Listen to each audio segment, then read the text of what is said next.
లావణ్య గారిని చూసిన ఒక దట్ ఇంటెన్స్ లవ్ అనేది ఇట్స్ బియాండ్ వర్డ్స్ అన్నమాట. ఉత్సాహంగా ఉల్లాసంగా చదువు సాగాలి, గొప్ప గొప్ప ఉద్యోగాలు సాధించాలి.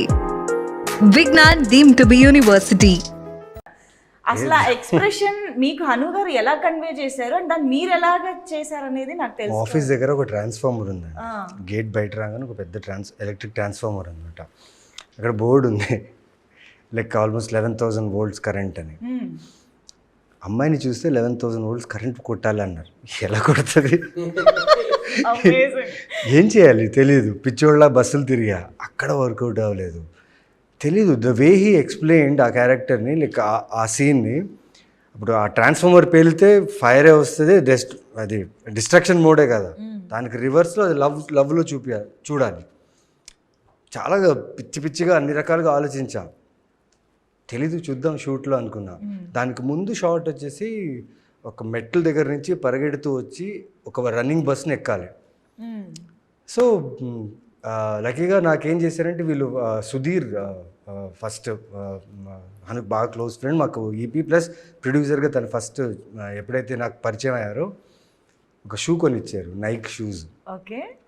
ఈయనేమన్నారంటే లైక్ కేబీఆర్ పార్క్ రన్ అన్నారు. నేను 8 rounds 5 rounds ఊరికే పరిగెట్టేవాడిని.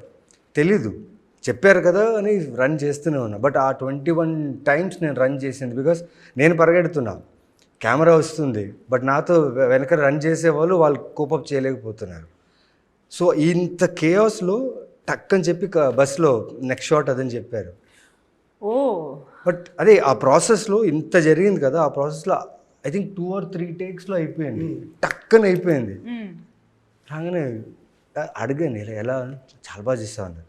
నిజంగానే నేను చాలా బాగా చేస్తాను చెప్పేసి వెళ్ళిపోయారు. ఏంట్రా దీనికోసం ఇంత ఆలోచించాను, ఏమేమో చేశాను, ఇదేంటి ఇలా అయిపోయింది అనుకున్నా.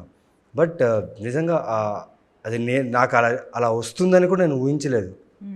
ఆ మూమెంట్లో అలా వచ్చింది. అండ్ ఆ షాట్ గురించి చాలామంది అప్రిషియేట్ చేశారు వర్క్ గురించి. అండ్